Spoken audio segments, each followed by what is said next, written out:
What's up, Shabbat? Following another reaction. In today's video, we have what happened to Gaia by Moomin Ruffins.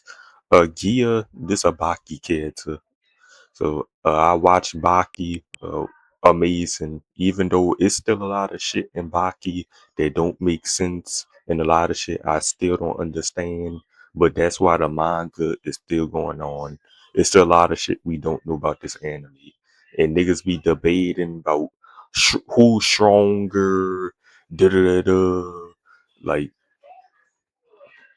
it's a confusing anime, my nigga. So I got a couple of comments on a TikTok and a YouTube video that said, talk about Gaia, which I was going to do anyway. Oh, all right? Gaia. Right? Not just because you told me to. So here we go. You're not the boss of me. I already started writing this script. When it comes to knives and camouflage, not even the ogre himself is sure to beat him. Statements like these in early Baki would have you believe that the subject, Gaia, could be viewed as one of the strongest fighters in the world, which is kind of true. What really makes Gaia such a menace and stands him apart from the majority of martial artists in Baki is that Gaia is a killer, a stone-cold killer, which is a quality you can ascribe to other characters like Yujiro, Masashi, and all of the death row convicts. Gaia is first introduced during the childhood saga of Baki. Looking to essentially get to his father's level as quickly as he can, Baki approaches Stridum and requests his help in training. Stridum then goes on about how Do I watch Baki the Grappler? Like it's just I don't know. I ain't watched that shit. That's like the first thing. The first series. honed his battle sense, And Baki the Grappler peak. arrogance, and overall strength through countless battlefields and wars that he'd been airdropped into. So if Baki wants to get on his father's level, he should probably do the same thing. Fortunately, for us as readers, we're not about to read about Baki getting airdropped into Bosnia or Rwanda, thank God. There is in fact a battlefield far closer to home in Hokkaido, where the world's strongest military unit consisting of 5 men is finishing up training. As Stridum puts it, these 5 men are stronger than a battalion of 400, and as he tells Baki this, we watch this faceless and nameless unit shred a bear into bloody chunks, eat it raw, and drink its blood and urine. The mysterious Gaia, what the fuck, being amongst them. What the hell kind of training is this? So with Baki getting ready to take a crash course in guerrilla warfare, and with his fight with Yujiro only 1 month away, the stage is set for his battle against Gaia and his soldiers. And I'm specifically using the term battle because this is far from a normal fight. Up until now, Baki has faced other fighters, sure, but mostly in a series of one-on-ones. Yuri, Hanayama, and even the Yasha Apes were all fights that were entered into honestly, and Baki makes the mistake of assuming that this next battle would be just like that. Instead, upon touching down in the Hokkaido forest, he's ambushed, beaten, tied up, and almost immediately killed by Gaia and his unit. Instead of being killed, however, Baki is left tied to a tree so that he can shit and piss himself until there's nothing left, upon which point he'll be killed and eaten, so as not to spoil the meat. And yeah, you heard me. Gaia and his unit intend to eat Baki. That's just Gaia for you. However, Gaia look like fucking Caillou, my nigga. Like nigga got a baby face, like nigga look like Stewie with no eyebrows. It's beyond important to note that as of this moment, neither we nor Baki that know that this guy here is Gaia. In fact, Stridum doesn't even know Gaia is here until someone tells him, at which point he has this, oh shit, what have I done look on his face. So let's talk about Gaia, or should I say Nomura. Nomura was a mercenary who spent some time in Uganda fighting against the Idi Amin regime, and during this time, he grew to love killing. Being able to use the skills he'd collected and use them on soldiers was a rush, until he was caught and put against the firing squad. Upon sensing his own death, Damn. Nomura psychologically broke due to the extreme stress and adrenaline pumping through his body and developed the Gaia personality. With this new personality, Gaia is able to manipulate the adrenaline in his body, granting him extreme strength and ridiculously powerful sensory abilities, to the point that he can sense. Like you see the shit they be coming up with. Like what, my nigga? What? All killing intent. This execution was interrupted by Nomura's allies who rescued him, and Gaia was effectively born and immediately set free into the world. Hence the baldness. The stress of nearly being executed made him bald, but he was also reborn, so he's bald like a baby. That's symbolism or something. So now whenever Nomura, the medic, experiences high adrenaline, Gaia emerges and takes control. Now, I really want to cover all the crazy Like, gang, these niggas just be coming up with shit off the fly. Like, just be making up shit. When he's under stress, he just becomes stronger. Like, what, gang? fights Bucky has against this military unit, but then this will just become a recap video, and I'd like to avoid doing that, so I will say that you should go and read the childhood arc. I'm not joking, like, I wrote 4 pages just about how Bucky fights all these soldiers when I realized this was a Gaia video and it was just completely pointless. What a waste of a day. So skipping past the fights against the rest of the unit, Nomura, who was captured by Bucky, begins to freak out and Gaia takes control. He rocks back and forth with so much speed that he breaks free from the ground, and upon doing so, calls attention to the rest. Okay, so it's 2 people. This is alter ego. Gaia is his superpower. Like, that's who he turned into. Of the unit, who immediately obey. With his super sensory perception, Gaia is able to predict all moves that Bucky makes, dodging them so subtly that it appears as if Bucky is simply missing a non-moving target. He waffles on about how Bucky's body has betrayed him due to the years of abuse he's put it through, and that it obeys Gaia now, which is just bullshit he's spewing to make Bucky think that Gaia is in full control of him, when in fact, like I just said, he's basically reading ahead all of Bucky's moves. It's psychological warfare thrown in with some real warfare. Also, we can't forget that Gaia is named after the Titan of Greek mythology, and this is due to his expertise in environmental combat. Essentially, everything in his hands is a weapon, and that includes handfuls of water, sand, jungle vines, and also normal, more conventional weapons like guns and knives, but we'll get to all of that. To demonstrate his strength, Gaia throws Bucky's single Like, gang, how do this nigga got a gun in a martial arts tournament, gang? Like,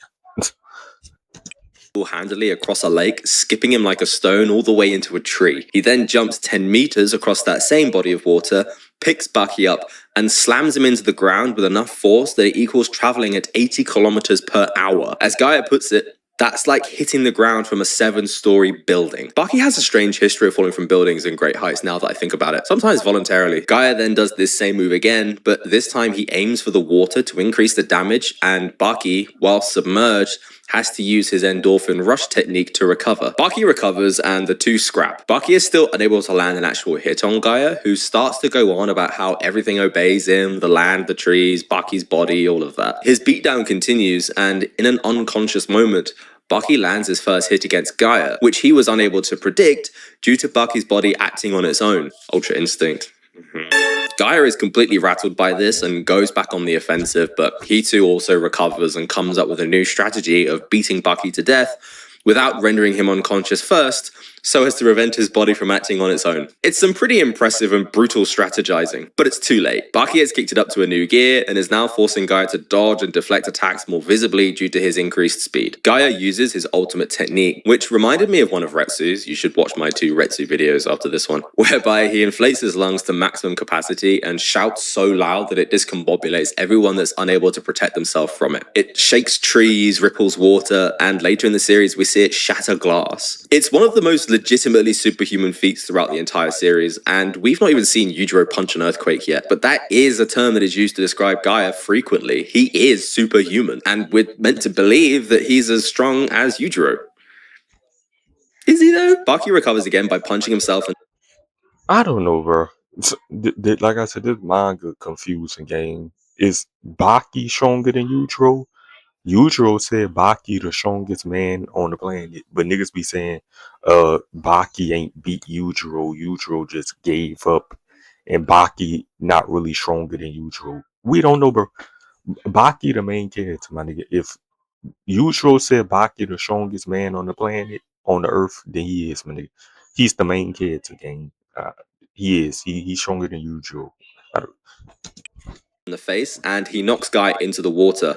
But Yeah, like we all seen a fight. We all know Baki ain't beat his dead ass. Like, Gaia is an environmental weapon specialist, so he cups that water in his hand and flings it as if it were a bullet, blinding Bucky before leaping into the trees, grabbing some vines and using them to hang him. Which he does. To death. Bucky dies. I'm not kidding. Gaia kills Bucky. It's only through some ghostly force of will shenanigans that allows Bucky to come back from death, escape. like, come on, look at what the shit they coming up with. That Baki was dead and some ghost. Like, what? the noose and break Gaia's arm by tensing his core muscles at the point of impact from a punch. And just to acknowledge that Baki had an out-of-body experience as a ghost and just went back into his body out of sheer force of what? will. Anyone that believes Baki got ridiculous later on in the series, I don't think you quite understand how ridiculous it already was to start with. I mean, I've talked about it so much, but Baki can just imagine things so strongly that they appear in real life. Something that Musashi does as well. This world isn't based in reality. I always see people be like, oh, Baki is one of those sort of realistic fighting animes. It's not. It never has been. It's still the greatest martial arts anime ever, in my opinion. Never will be. I'm waiting for aliens to invade. That's my prediction at where Baki has to go at some point. We have to have space aliens versus the underground. Yes, I've been saying they need to add aliens, my nigga. It's like Arena. It's what I want. I'm manifesting it. Anyway, Gaia then goes on to lose this fight after Baki knocks him out by holding his fingers next to his carotid arteries. Upon waking, he accepts defeat, and Baki has made some seriously strange friends who yesterday were ready to kill and eat him. Takes all sorts, I guess. I mean, I'd rather be friends than enemies with these guys, that's for sure. So yeah, Baki defeated Gaia, the man as strong or nearly as strong as Yujiro Hanma himself. Except he isn't. And despite other people telling Baki that he is, Yujiro says it best. You don't seriously buy into that crap, do you? Because even I did for a hot minute there. Itagaki is explicitly telling us, the reader, endlessly that Gaia is Yujiro level and that he'd struggle to beat Gaia and he's superhuman. That last bit's true. Gaia is definitely a superhuman. But Yujiro is like a superhuman. He's gone even further beyond. But how do we know that Yujiro isn't just chatting breeze? Well, that's because next arc, as a warm-up to his fight with Baki, Yujiro beats the crap out of Gaia and has him kneeling in submission before him for all to see. That's pretty definitive. It's also how I prove my haters wrong too. But yeah, Itagaki set Gaia up. It was clearly very, very calculated. The objective being that we, the reader, were truly meant to believe that having defeated Gaia meant Baki had an actual shot of defeating his father, which was obviously an absolute lie. After this very specific humiliation, Gaia makes very rare appearances throughout the rest of Baki, which is a shame, but it's also accurate to his character. Gaia belongs on a battlefield. There would be no reason for him to become a frequent underground arena fighter or to take part in the maximum so he's still in the military? tournament. He belongs on a real battlefield where he can fight and kill to his little bald heart's desire. And in fact, his return to the series is so random that you just sort of have to roll with it. In the fight between Jack Hanma and Sikorsky in the underground arena, Jack basically says he's had enough as he's dominating Sikorsky so completely. He walks out of the arena and on his way, he tags in Gaia to finish the fight for him. Why? Why would Jack do that? And why is Gaia just Wait, you could do that? What the fuck? Gang, what? hanging around? I really spent a lot of time trying to reason why this was the case. So why the fuck King C Retsu ain't tagging Baki, man, and let him finish off Mishimoto or something? But ultimately, this is Baki. Why does anything happen? Just don't think about it. In his fight against Sikorsky, Gaia shows us again why he's named after the god of the earth, by turning the environment into a weapon. It's a weird fight, I won't lie. Gaia brandishes a knife and a gun, which is very much banned in the arena, and he spends most of his time hiding in sand and terrorizing Sikorsky. He launches handfuls of sand, teeth, and bone like they're buckshot, and hides in dust clouds, striking out when Sikorsky least expects it, which causes Sikorsky to have a complete breakdown in the arena. Seeing Gaia again is a real treat, and a reminder of the wider world of Baki and all the people that are still out there training, fighting, and surviving. In his next appearance, Gaia sneaks into Pickle's holding cell to scope out the caveman. This is something that's easy to believe he's capable of doing due to his specialism in covert operations and camouflage, but he doesn't really do anything. He's hidden the entire time and only Yujiro knows he's there, and he just sort of leaves, but you know, it's great to see him doing well. Gaia then makes his most recent return to the main series in Baki Dao, where he reveals that he has at some point been a student of Motobe. He cold though. That boy got a do-rag on. He got a nice kid to the time. Izos. Motobe, of course, is a martial arts legend himself and is a weapons specialist. They both have a spar, and later on, Gaia confronts Miyamoto and Musashi. But with Gaia's interactions with Motobe, we can then see that again, Itagaki is using Gaia as sort of like this, what's the word? I guess tool? He's using Gaia as a tool for the audience to show, deference and respect to another character. You know, before he used Gaia to be like, oh, this is Yujiro's level, and if you can beat Gaia, you can beat Yujiro, which is a lie. And now he turns Gaia into a student of Motobe's. He's basically in awe of Motobe, his master, and it's kind of weird. Also, Motobe defeats Gaia very quickly in like unarmed versus armed combat. It's impressive as hell, even if it is a little bit weird that Gaia got defeated so easily, but hey ho. Baki. From a narrative perspective, Gaia is used to assess Musashi's on his abilities as a soldier and killer. Everyone up to this point has had some sort Like, of yeah, I agree though. Baki need to add space aliens. Like the 1v1 in the martial arts and the niggas fighting each other. That's gonna get boring eventually. Like they gotta add some stronger threats, like some aliens or something. Like, there's these aliens that have been trained in martial arts on Mars that's stronger than usual and Mishimoto. Like they gotta come up with some outer planet. Let's go cosmic level with this shit. Let's go universe level with this shit. impression of Musashi upon meeting him, and Gaia is used for the same reason. Gaia perceives the aura of a man who's seen real combat and death, far surpassing that of generals he's met in person in the modern age. Musashi then bifurcates Gaia with his bloodlust cutting technique and leaves him conceding defeat before a fight even actually begins. Gaia accepts that the summit of his battle experience is too high for him to even see. Later, Gaia is witness to Musashi's fight against Pickle and his ultimate defeat at the hands of Motobe, which is the scrappiest fight in all of Baki, baby. So despite Gaia's overhyped initial appearance in Baki, I don't want to do him a disservice and call him overrated or a jobber. I think that he holds the status of being one of the more unique characters in Baki. Not only due to his borderline personality disorder, but also due to his status as a soldier. If you were to put me in the ring and said I had to choose to fight against Baki, Katsumi, Retsu, Orochi, Gaia, and whoever, I would choose to not fight Gaia almost every single time, because he would kill me without hesitation and without mercy, and maybe even eat me. At least the others are likely to just pity me and knock me out, or do that thing where they hold your head as you swing wildly at them like a child. Not Gaia though. He'd crawl up my ass and burst out my mouth. That's what I said. That happened. Wait, what the fuck was that? Not Gaia though. Ew. He'd crawl up my ass and burst out my mouth. That's what I said. And of course, I'd choose to fight Retsu because he's dead. There we go. Easy win. I'd still lose. I should really do a Baki power scale video, but that's for another day. What I will say is that Them white niggas love power scaling. Gaia is easily top of A tier, maybe lower S as a fighter. And that doesn't really mean much, I suppose, when you don't know who's on my list, but to be honest, I don't even know who's on my list, really. And yeah, I haven't read the Gaia and Sikorsky spin-off manga yet. I'm in my spin-off era. I'll get there, I promise, and this is not me setting up for a part 2.